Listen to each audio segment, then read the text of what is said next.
आजादी के महायज्ञ में प्राणों की आहुति युवा क्रांतिकारी उधम सिंह का जन्म 26 दिसंबर 1899 को पंजाब में हुआ। 7 वर्ष की आयु में माता पिता का साया सर से उठ गया और उधम सिंह का नया ठिकाना अमृतसर का यतीम खाना बन गया। यहीं पर शिक्षा के साथ साथ मैकेनिक का काम सीखकर उसमें दक्षता हासिल की।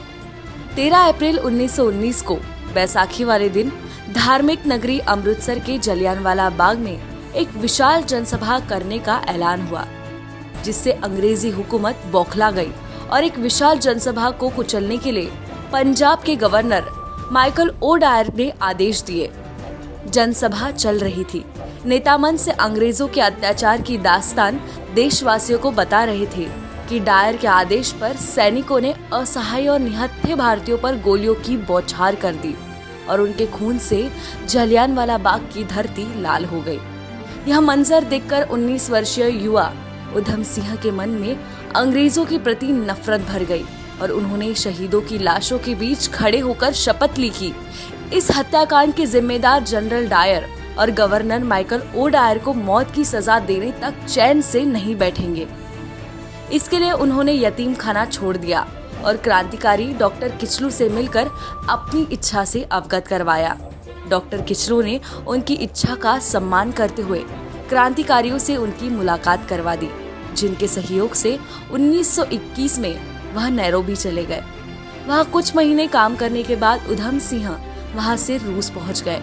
रूस से भारत लौटकर क्रांतिकारी गतिविधियों में भाग लेना शुरू कर दिया। इसी दौरान अंग्रेज पुलिस इंस्पेक्टर सैंडर्स की हत्या के बाद हुई धरपकड़ में उधम सिंह को 4 रिवॉल्वर के साथ गिरफ्तार कर लिया गया और उन्हें 4 साल की सजा हुई।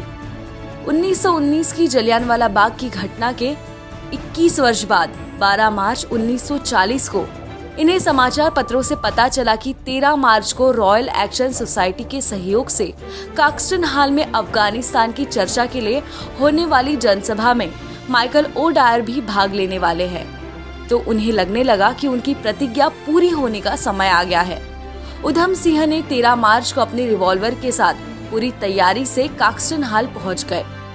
माइकल ओ डायर द्वारा अपने कार्यालय में भारतीयों पर किए गए अत्याचारों की तस्वीर समाप्त होते ही पंजाब के शेर ने अपनी रिवॉल्वर की गोलियों की बौछार से जालिम ओ डायर को वहीं ढेर कर जलियांवाला बाग के नरसंहार का बदला ले लिया। उन्हें फांसी की सजा सुनाई गई और 31 जुलाई 1940 को आजादी के महायज्ञ में उन्होंने अपने प्राणों की सर्वोच्च आहुति डाल दी। यह देश उनके शौर्य और बलिदान को कभी भूल नहीं पाएगा।